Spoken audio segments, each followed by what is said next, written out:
नमस्कार दोस्तों। तो हम जीएस वर्ल्ड का टेस्ट सीरीज नंबर 9 देख रहे थे और इसमें सामान्य विज्ञान के प्रश्न हैं। तो 50 तक हो चुका है, 51 से देखते हैं।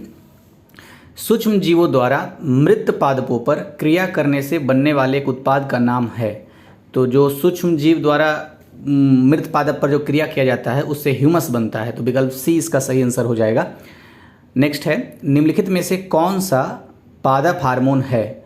तो इसमें से जो ऑक्सीन है ये पादप हार्मोन है, जिब्रेलिन है ये भी पादप हार्मोन है, इसके अलावा साइटोकाइनिन जो है ये भी पादप हार्मोन है, और थायरॉक्सिन और इंसुलिन ये पादप हार्मोन नहीं है, इसलिए 1, 2, 3 और ये विकल्प सी में है, इसलिए सी इसका आंसर हो जाएगा।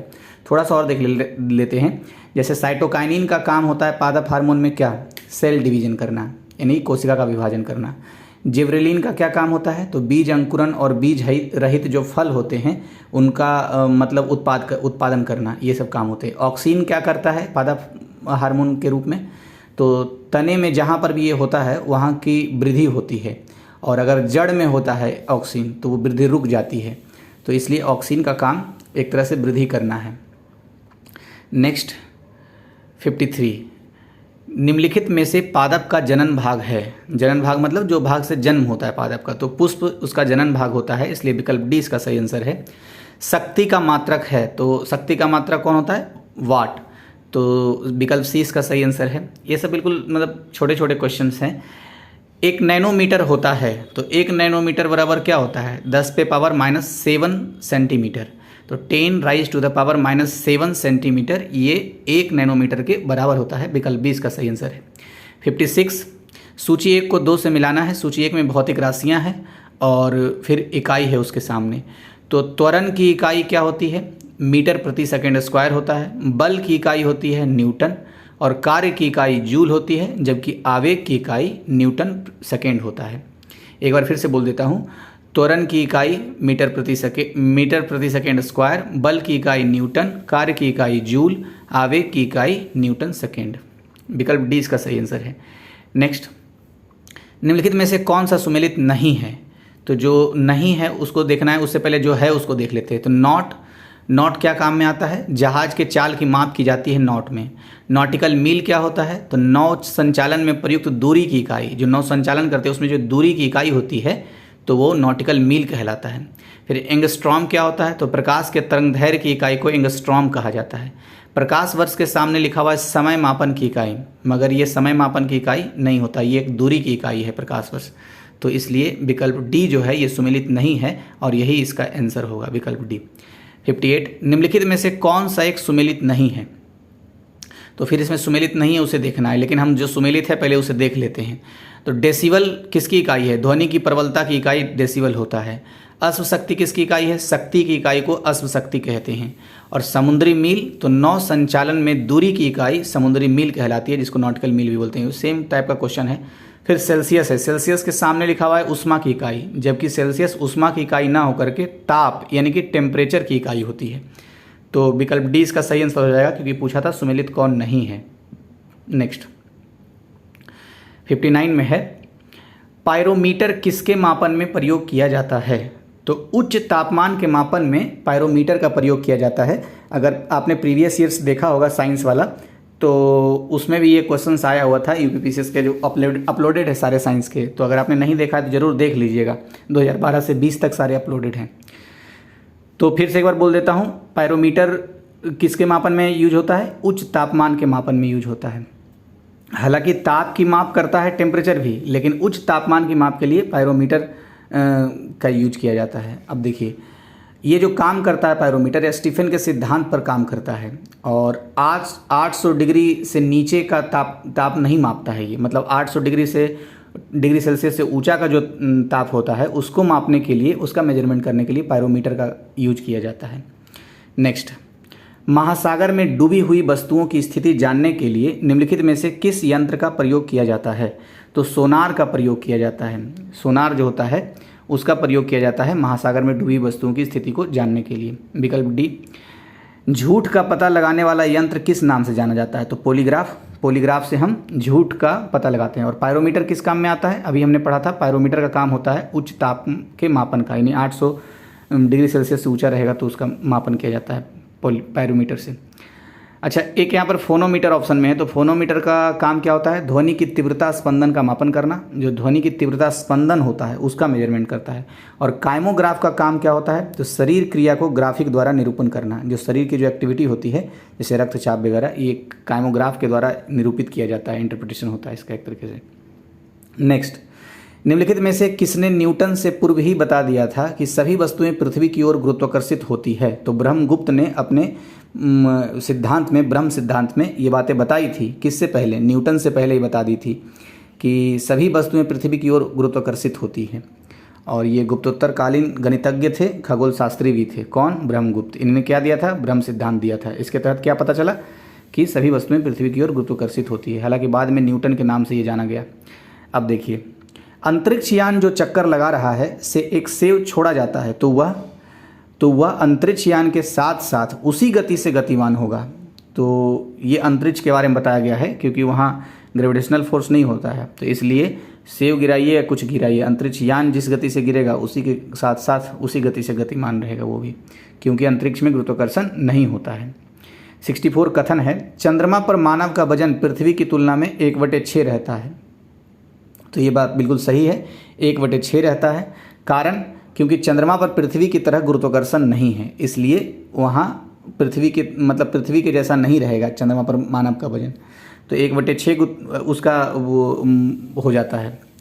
नेक्स्ट, तो 1 और 2 दोनों सही है और दोनों एक दूसरे की व्याख्या भी करता है। क्वेश्चन नंबर 65, निम्नलिखित में कौन सुमेलित क्रम में है? तो जो सुमेलित क्रम में है मतलब उसे चुनना है। तो एक तरीके से रेडियम का संबंध मैडम क्यूरी से है, तो 1 का 2 हो जाएगा। 1 का 2 विकल्प में है। और पेनिसिलिन का संबंध अलेक्जेंडर फ्लेमिंग से है, तो बी का 1 हो जाएगा। बी का 1 भी 2 में है, लेकिन ए का 1 और बी का ए का 2 और बी का 1 एक ही ऑप्शन में है, वो है विकल्प ए। तो इसका तो आंसर यहीं से डिफाइन हो गया कि विकल्प ए इसका सही आंसर है। लेकिन और आगे देख लेते हैं। एक्सरे का संबंध, चेचक का संबंध एडवर्ड जेनर से है और एक्सरे का संबंध W.K. रॉन्जिन से है। तो इस तरह से विकल्प ए इसका सही आंसर है। एक बार फिर से मैं सही बोल देता हूँ। रेडियम का संबंध मैडम क्यूरी से है, पेनिसिलिन का संबंध अलेक्जेंडर फ्लेमिंग से है, एक्सरे का संबंध W.K. रॉन्जिन से है और चेचक का संबंध एडवर्ड जेनर से है। नेक्स्ट, एक लड़की झूले पर बैठी स्थिति में झूला झूल रही है। उस लड़की के खड़े हो जाने पर प्रदोल आवर्तकाल तो कम हो जाएगा। तो जो अगर कोई भी व्यक्ति मान लिया जाए झूले पे झूल रहा है और वो अगर उसी झूले पर खड़ा हो जाता है, तो जो आवर्तकाल है मतलब इधर से उधर जाने का, वो क्या हो जाता है? वो कम हो जाएगा एक तरीके से। नेक्स्ट, पृथ्वी का पलायन वेग है। तो पृथ्वी का पलायन वेग 11.2 किलोमीटर प्रति सेकेंड है। मतलब क्या हुआ? मतलब ये हुआ कि अगर 11.2 किलोमीटर प्रति सेकेंड के स्पीड से कुछ भी धरती से फेंका जाए तो फिर वापस नहीं आएगा लौट करके, वो फिर अंतरिक्ष में चला जाएगा। तो ये इसको पलायन वेग बोलते हैं।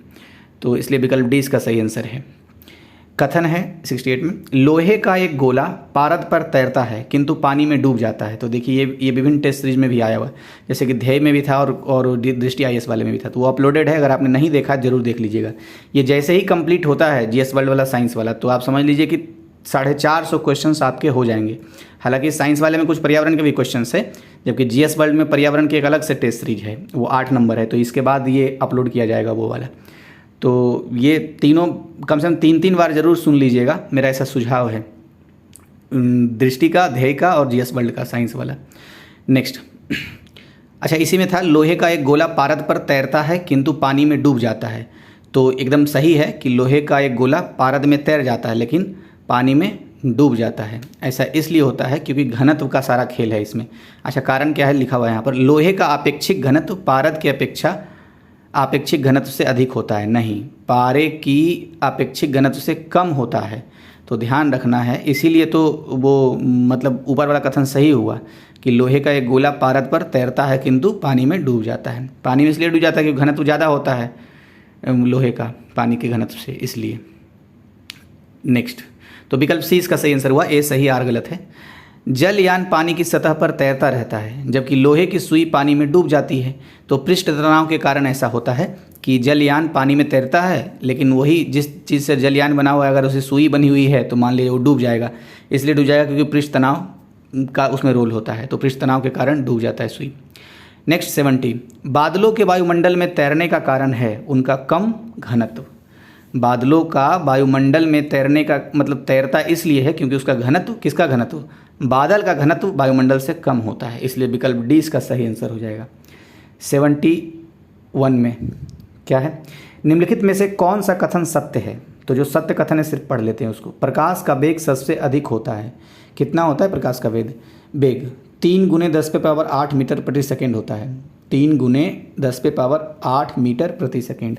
तो प्रकाश का वेग सबसे अधिक होता है, जो नीचे लिखा हुआ है उसके हिसाब से। गलत वाला छोड़ दिया हूँ, पढ़ाई नहीं हूँ।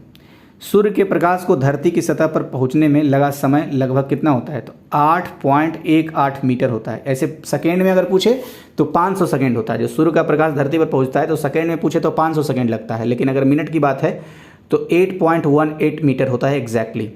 तो इस लेकर के विकल्प सी इसका सही आंसर है।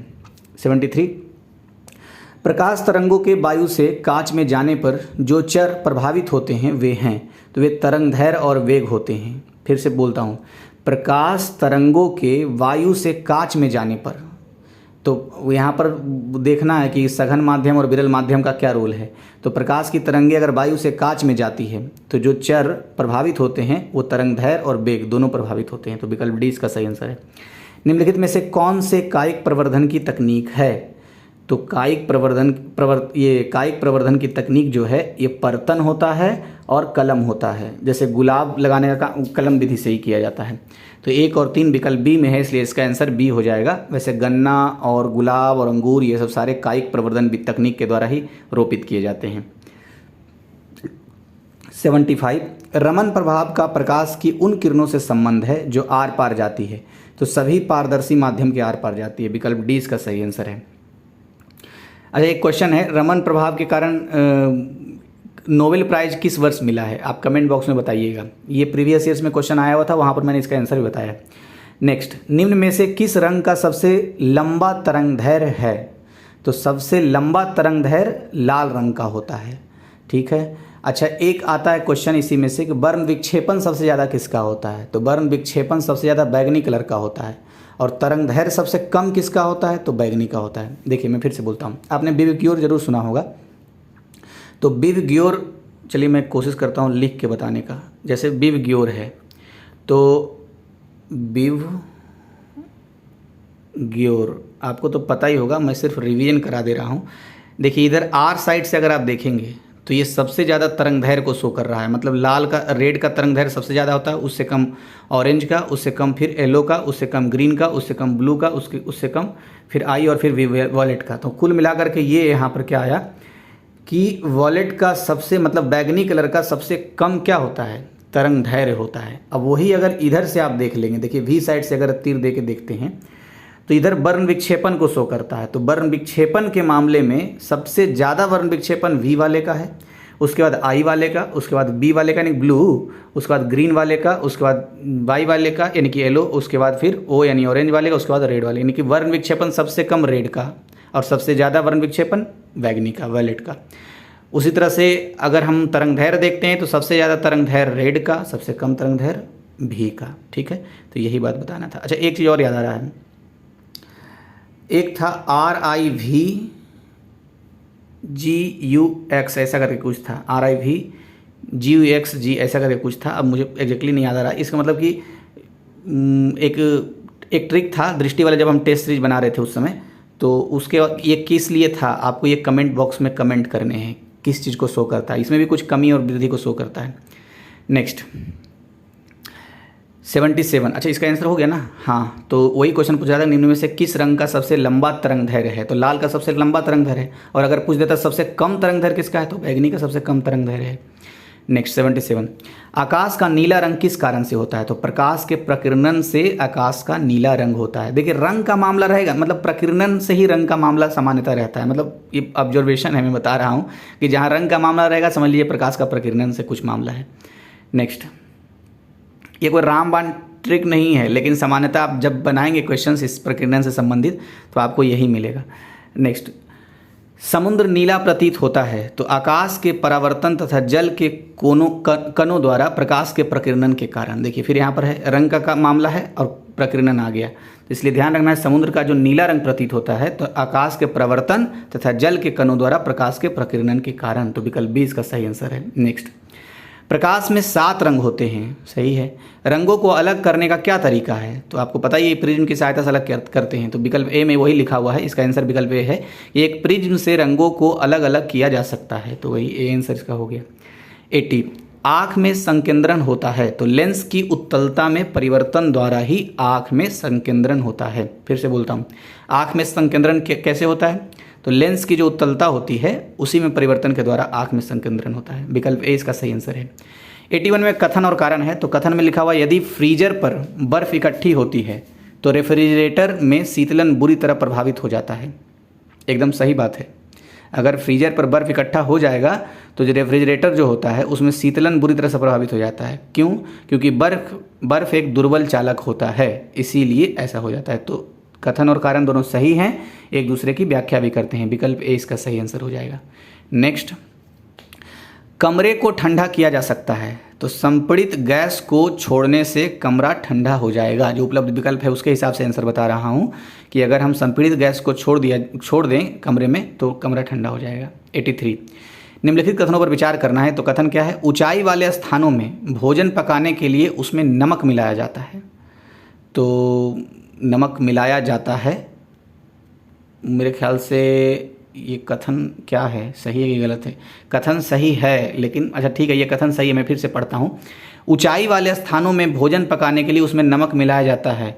नमक मिलाया जाता है, ये बात सही है, लेकिन कारण जो लिखा हुआ है, ऊंचाई वाले स्थानों में तापमान कम होता है, तो कारण भी सही है, तापमान कम होता है ऊंचाई वाले में, नमक भी मिलाया जाता है, दोनों सही है, लेकिन इस कारण से नहीं मिलाया जाता, मतलब एक दूसरे की व्याख्या नहीं कर रहा है, इसलिए दोनों कथन सही होने के साथ व्याख्या नहीं करता, इसलिए ऑप्शन बी हो जाएगा। दोनों सही है लेकिन व्याख्या नहीं करता। ठीक है, अब देखिए, ऊंचाई पर दाब क्या होता है? कम रहता है, इसीलिए पानी 100 डिग्री सेल्सियस से कम में ही उबल जाता है। मैंने क्या बोला? ऊंचाई जैसे ही बढ़ती है तो दबाव कम होता है, और दाब कम होने के कारण पानी 100 डिग्री सेल्सियस में से कम में ही गर्म हो जाता है। तो पहला एक फैक्ट ये है, यही कारण है कि क्वथनांक बढ़ जाता है और भोजन जल्दी पक जाते हैं। जब पानी पहले ही गर्म हो गया तो क्वथनांक बढ़ गया और भोजन जल्दी पक गया। तो ये क्वेश्चन पता है रिपीटेड है, जीएस वाले, ये दृष्टि वाले मैंने एकदम स्पष्ट तरीके से बताया कि 121 डिग्री सेल्सियस हो जाता है, तो जो खाना 100 डिग्री सेल्सियस पर पक जाता हो उसको 121 डिग्री अगर हो जाए वहाँ का जल, तो फिर वो तो क्या जल्दी तो पकेगा ही। नेक्स्ट देखते हैं 84, हल्के रंगीन कपड़ों को गर्मी में वरीयता दी जाती है। एकदम सही है, क्योंकि प्रकाश का परिवर्तित हो जाता है और गर्मी कम महसूस होता है शरीर को। कारण, हल्के रंग ऊष्मा को कम अवशोषित करते हैं। हाँ, ऊष्मा कम अवशोषित करेगा तो गर्मी कम लगेगा। तो कथन कारण दोनों सही है और व्याख्या भी करता है। विकल्प ए इसका आंसर हो गया। 85, पसीने का मुख्य उपयोग है तो शरीर का ताप नियंत्रित रखने में पसीने का उपयोग होता है। तो विकल्प ए इसका सही आंसर है। पसीना जब बह रहा है समझ लीजिए ताप नियंत्रित कर रहा है शरीर। 86, कथन है, तापमान में वृद्धि के साथ ग्लिसरीन की सयनता बढ़ जाती है। जी नहीं, घट जाती है। मतलब ये हुआ कि तापमान और सयनता में उल्टा संबंध होता है। तापमान जैसे ही बढ़ेगा तो ग्लिसरीन की सयनता जो होती है वो घट जाएगी। नेक्स्ट, मतलब कारण है इसके पीछे, तापमान में वृद्धि अणुओं की गतिज ऊर्जा को बढ़ा देती है, तो इसीलिए तो ये बात तो सही है कि अणुओं की गतिज ऊर्जा को बढ़ा देती है, इसीलिए सयनता क्या होती है? घट जाती है। तो आर सही है, ए गलत है। विकल्प डी नंबर ऑप्शन इसका सही आंसर हो गया। 87, दो उत्तरोत्तर स्ट्रिंग, दो उत्तरोत्तर गर्त के बीच की दूरी को क्या कहते हैं? तो दो उत्तरोत्तर स्ट्रिंग और दो उत्तरोत्तर गर्त के बीच की दूरी को तरंगदैर्घ्य कहते हैं, और तरंगदैर्घ्य को हम लैम्डा से डिनोट करते हैं, इसलिए विकल्प बी इसका सही आंसर हो गया। नेक्स्ट है 88, सीटी स्कैन करने में डैश प्रयोग में लाई जाती है। तो जब हम सीटी स्कैन होता है किसी का तो एक्स किरणों के द्वारा ही सीटी स्कैन होता है, और एक्स किरण ये विकल्प डी में है, इसलिए इसका आंसर विकल्प डी हो जाएगा। तो याद रखना है, सीटी स्कैन एक्स किरणों के प्रयोग से मतलब किया जाता है। 89, ध्वनि तरंगों का सबसे तीव्र प्रगमन होता है। तो ठोस में सबसे तीव्र प्रगमन होता है किसका? ध्वनि तरंगों का, इसलिए विकल्प ए इसका सही आंसर है, क्योंकि वहीं पर ठोस लिखा हुआ है। 90, किस स्तर यानी कि डेसिबल से अधिक की ध्वनि हानिकारक प्रदूषण कहलाती है? तो 80 डेसिबल से अगर अधिक की ध्वनि है तो वो हानिकारक प्रदूषण के रूप में काम करती है। विकल्प सी इसका सही आंसर है। अच्छा, जो रॉकेट होता है वो उसका कितना डेसिबल में होता है? और चाहे एक क्वेश्चन ये भी आता है कि अगर हम लोग बात कर रहे हैं, सामान्यतः बात कर रहे हैं, तो कितने डेसिबल में बात करते हैं? तो ये दोनों प्रश्न ऑलरेडी दोनों टेस्ट में आए हुए हैं, ध्येय IAS और दृष्टि IAS वाले में, तो उसमें आंसर इसका दिया हुआ है। तो अगर आपने उसको देखा है, जाना है, तो ज़रूर कमेंट करके आप बताएंगे, नहीं तो उसको ज़रूर रिवीजन कर लीजिएगा। 91 इसमें ज़्यादातर क्वेश्चंस मतलब रिपीटेड है एक तरीके से दोनों सेट के। 91 क्या है, जब टीवी का स्विच ऑन किया जाता है तो श्रव्य और दृश्य दोनों एक साथ शुरू होते हैं। शुरू तो होता है एक साथ, बस श्रव्य सुनाई बाद में देता है। तो इसका क्या सही आंसर हो जाएगा?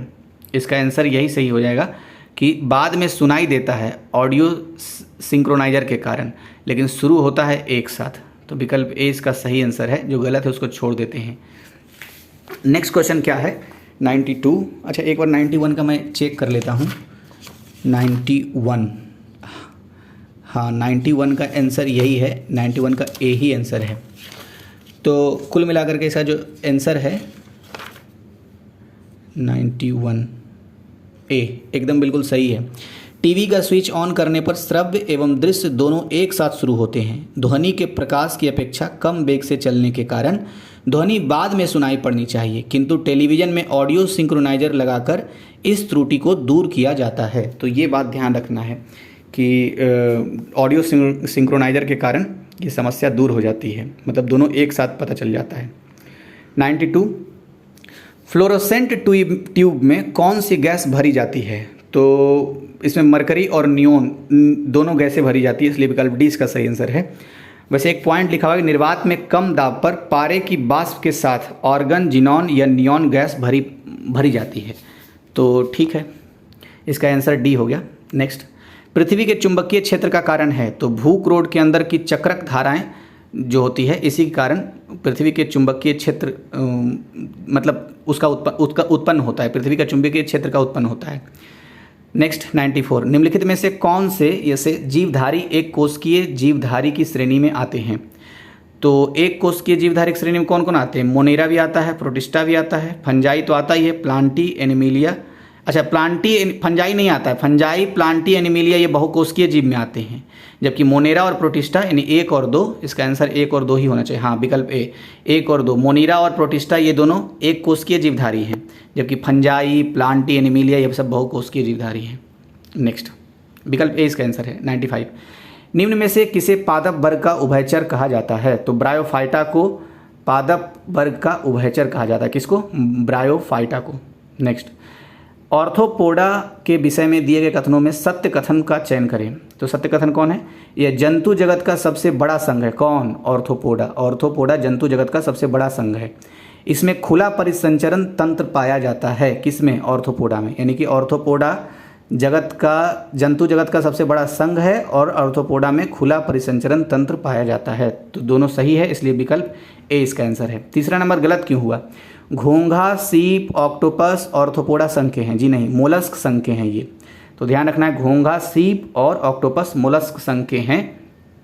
इसके कारण ये गलत हो गया क्योंकि ऑर्थोपोडा लिखा हुआ था, ऑर्थोपोडा नहीं मोलस्क संघ के हैं। अच्छा, इसमें मोलस्क के बारे में कुछ दिया था? नहीं, मोलस्क के बारे में नहीं कुछ था। नेक्स्ट 97 निम्न में से कौन सा इससे कशेरुकी समतापी प्राणी के उदाहरण हैं? तो पक्षी और स्तनपायी, पक्षी और स्तनपायी जो हैं ये दोनों कशेरुकी समतापी प्राणी के, समतापी मतलब समान ताप के, समतापी प्राणी के उदाहरण हैं। जबकि सरीसृप और मत्स्य जो होते हैं यानी मछली, ये दोनों असमतापी प्राणी हैं। तो अगर पूछता है इसी क्वेश्चन में इसी विकल्प के साथ कि निम्नलिखित में से कौन कशेरुकी ये असमतापी प्राणी है, ऐसा पूछता, असमतापी प्राणी हैं तो सरीसृप और मत्स्य इसका आंसर हम देते हैं, यानी कि विकल्प ए हो जाता है। लेकिन अभी पूछा क्या है? कशेरुकी समतापी प्राणी हैं, तो पक्षी और स्तनपायी हैं। तो विकल्प सी इसका सही आंसर। 98 निम्नलिखित में से कौन से जीवधारी यूकैरियोटिक जीव के उदाहरण हैं? तो यूकैरियोटिक जीव के उदाहरण फंजाई हैं, प्लांटी है, एनिमिलिया है। तो यूकैरियोटिक जीव मतलब कि बहुकोशिकीय जीव, जैसे अभी फंजाई, प्लांटी, एनिमिलिया भी हमने देखा था, जबकि मोनेरा और प्रोटिस्टा ये दोनों क्या है? एक कोशिकीय जीवधारी होते हैं। तो इसलिए मोनेरा नहीं हुआ इसमें इसका आंसर। नेक्स्ट देखते हैं 99 the origin of a species पुस्तक के लेखक कौन है? तो चार्ल्स डार्विन। ये तो एकदम इजी क्वेश्चन है। सबसे पहले इन्होंने जैव विकास की अवधारणा इसी बुक में दी थी चार्ल्स डार्विन ने, द ओरिजिन ऑफ स्पीसीज में। तो विकल्प ए इसका सही आंसर हो जाएगा। 100 ईस्ट मशरूम उदाहरण है, तो फंजाई के उदाहरण होते हैं। कौन? ईस्ट और मशरूम। तो अच्छा, फंजाई क्या होता है? विषम पोषी यूकैरियोटिक जीव होता है एक तरीके से। इसी को मृतोपजीवी भी कहा जाता है। किसको? ईस्ट और मशरूम को, क्योंकि ये मृत पेड़ पौधों पर जीवित रहते हैं, वहीं से अपना भोजन लेते हैं। तो विकल्प सी इसका आंसर है। नेक्स्ट वीडियो में बाकी के 50 क्वेश्चंस को करेंगे। तो अभी के लिए इतना ही। Thank you.